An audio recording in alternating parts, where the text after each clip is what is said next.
ETF index mutual funds నేర్చుకుని stock మార్కెట్లో రాణించాలనుకుంటున్నారా? వెంటనే ఈ నెంబర్కి కాల్ చేయండి. నమస్తే రమ్య గారు. నమస్తే జయ. రమ్య గారు, మనం శివరాత్రి మహత్యం గురించి మాట్లాడుకున్నాం కదా. అయితే శివరాత్రికి సంబంధించి ఏమైనా కథలు ఉన్నాయా? శివరాత్రి రోజున ఈయన పరమేశ్వరుడు అగ్నిస్తంభ రూపంలో ప్రత్యక్షమయ్యాడని, ఆయన ఎంత గొప్పవాడో తెలియజేశాడు అని ఈ రోజునే జరిగిందని చెప్పి మనం లింగోద్భవ కాలంలో పూజ చేస్తాం కదా. లింగోద్భవ కాలం దాకా మనం ఉపవాసం ఉండాలి, అర్చన అవునండి. చేయాలి, ఆ సమయంలో అర్చన చేయాలి చెప్తాం కదా. అర్ధరాత్రి దాటిన తర్వాత పరమేశ్వరుడు అగ్నిస్తంభ రూపంలో విష్ణువుకి బ్రహ్మదేవుడికి ప్రత్యక్షమయ్యాడని చెప్తారు. అవును. ఇది ఎప్పుడోనట పార్వతీదేవి అడిగిందట, వ్రతాలన్నిట్లలోకి అద్భుతమైన వ్రతము, ఫలితం ఇచ్చేది, పూర్వజన్మ కృత పాపాలని కూడా పోగొట్టేది, ఈ జన్మలో ఇక పాపం చేయకుండా మనిషిని మనిషిగా ఉంచేది ఏదైనా ఒక గొప్ప వ్రతం ఉందా అంటే శివరాత్రి వ్రతమే అలాంటిదని చెప్పాడట పరమేశ్వరుడు. ఇది ఎట్లాంటిది అంటే అన్నదానికి ఒక కథ చెప్పారట. పూర్వం ఎప్పుడోనట ఒక కిరాతుడు ఉండేవాడు, బోయేవాడు. ఇతను ఏం చేశాడట, అడవిలో జంతువులకి వేటాడేవాడు, జంతువులను వేటాడి అమ్మి చేసేవాడు.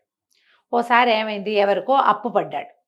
రేపేవో జంతువులు తీసుకొచ్చి ఇస్తానని సరుకులు తెచ్చుకున్నాడు సంతలో ఎంచి. జంతువుల్ని ఇవ్వలేకపోయాడు. ఇప్పుడు ఆ సంత వాళ్ళు ఏమంటారు, బాకీ పడ్డాడు కదా, వాళ్ళు ఓ చెట్టు కట్టేసి నానా దుర్భాషలు వాడి వాడిని విడిపించకుండా వెళ్ళిపోయారు.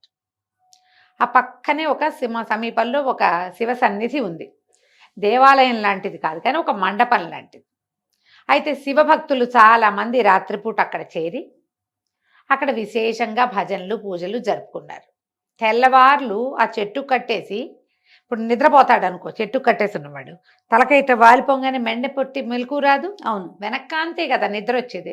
వెనక్కానే వెసులుబాటు లేక తెల్లవార్లు ఆ శివ భజనలు విన్నాడు. కొంత బుద్ధిమంతుడు అయ్యాడు వాడు.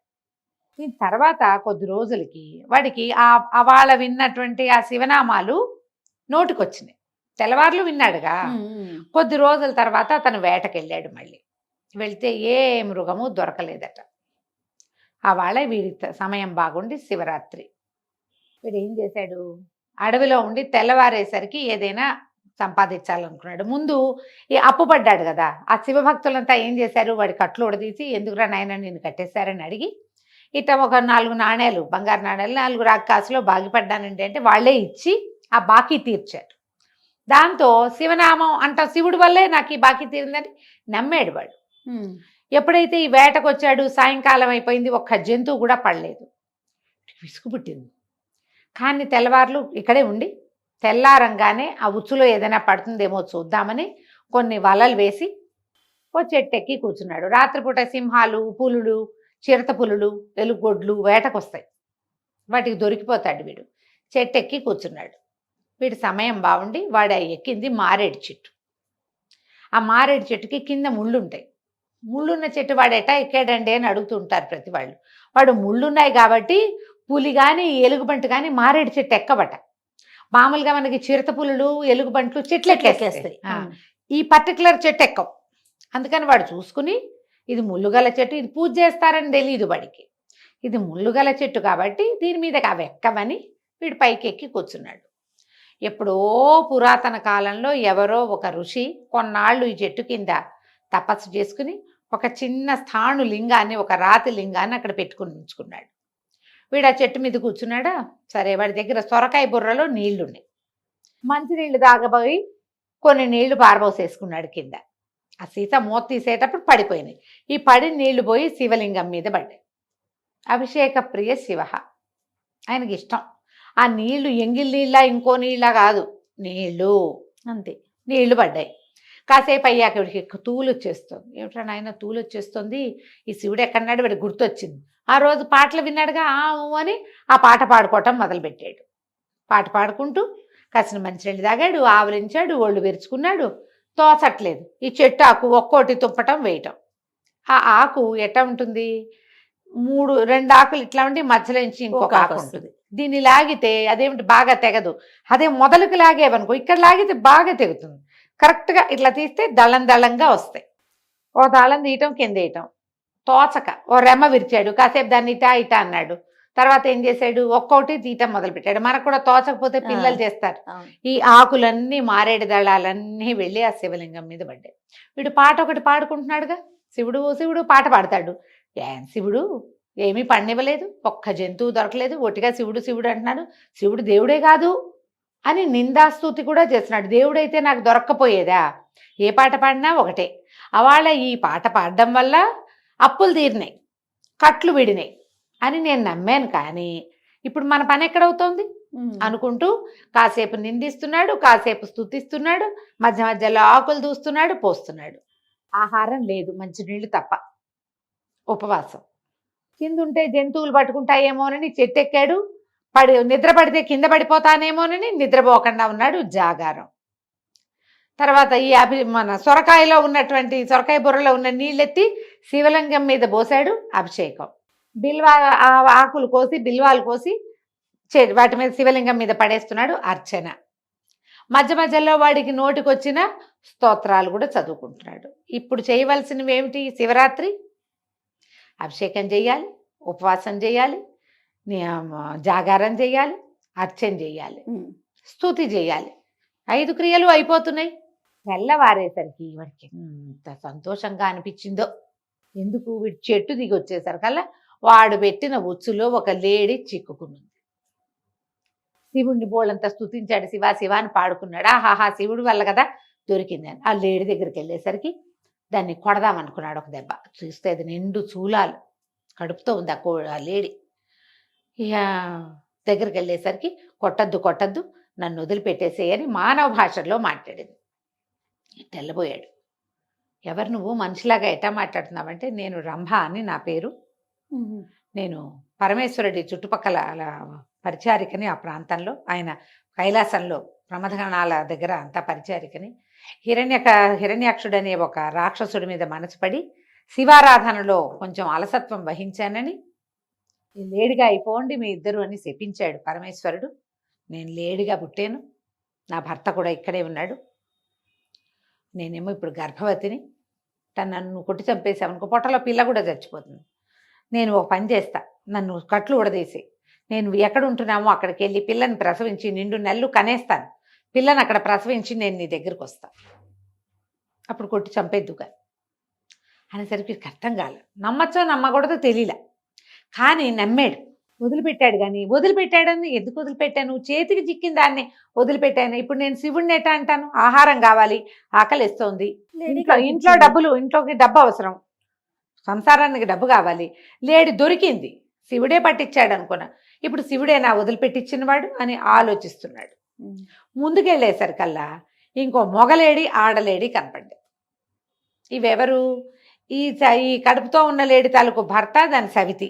ఓహో, అక్కడి నుంచి వీడు బోయవాడిని చూసేసరికల్లా బెదిరినాయి, కానీ వీడు చంపుతానని బెదిరించాడు. ఆగిపోయినాయి. వీడిని తీసుకెళ్ళదు, నన్ను తీసుకెళ్ళమంటుంది ఆడది, దాన్ని వద్దు నన్ను తీసుకుపోమంటాడు మొగలేడి. వాళ్ళ మధ్య పరస్పరం ఉన్న ప్రేమను చూసేసరికి వీడికి ఆశ్చర్యంగా ఉంది. ఇంతలో ఏమైంది? ఆ ముందు లేడి కనటానికి వెళ్తున్నానంటే అది పిల్లని ప్రసవించి మళ్ళీ వెనక్కి వచ్చింది. వెనక్కి వస్తే కాదు బాలింతరాలు, దీన్ని ఎట్లా చంపుతావు? దీన్ని చంపితే ఆ పిల్లకి ఆహారం ఎట్లా? పుట్టిన పిల్లకి పాలొద్దా? దాన్ని కాదు నన్ను చంపమని రెండోది, వీళ్ళని చంపద్దు నన్ను చంపమని మొగుడు. ఆ మూడింటిని చూసేసరికల్లా అతనికి చాలా ఇదైపోతుంది. లేడి అసలు ఇలాంటి ఇదేమిటి అని వాడు చాలా దుఃఖపడతాడు. దుఃఖపడి శివస్తుతి మళ్ళీ చదువుకుంటాడు. ఎప్పుడైతే ఈ 3 లేడ్లు ప్రాణం వదలటానికి సిద్ధపడిపోయినాయో ఆకాశం నుంచి పుష్పవృష్టి కురుస్తుంది, వీడికి మోక్షం వస్తుంది.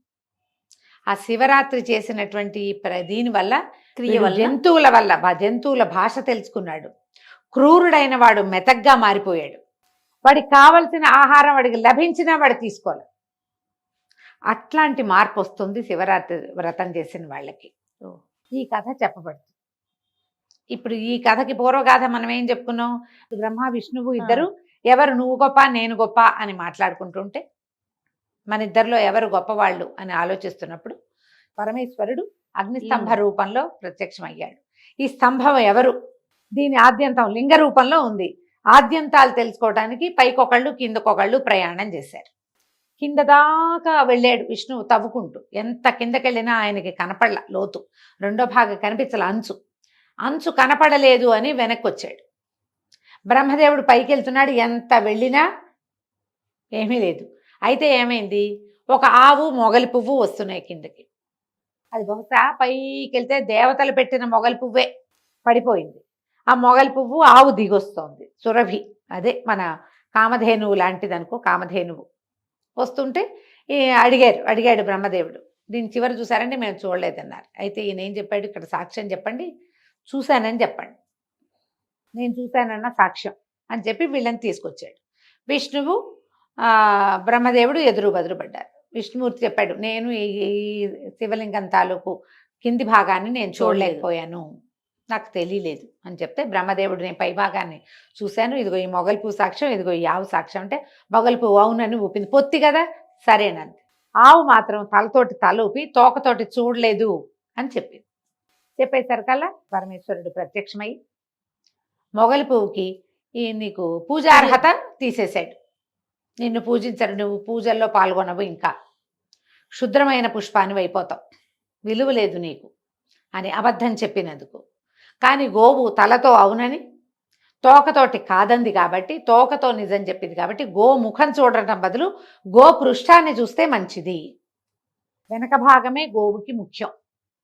గోవు పొదుగు, వెనక భాగాలు వెనకాలే ఉంటాయి, తోక తర్వాత. అందుకని గోపంచితము, గోమయము, గోక్షీరము అవన్నీ చాలా శ్రేష్ఠవి. వెనక భాగానికే నమస్కారం చేయాలి, అదే పవిత్రమైనదిగా చెప్పి, ఇలా బ్రహ్మదేవుడు అబద్ధం చెప్పాడు, విష్ణువు నిజం చెప్పాడు కాబట్టి తనతో సమానమైన వాడినిగా విష్ణువుని సంభావించాడు పరమేశ్వరుడు.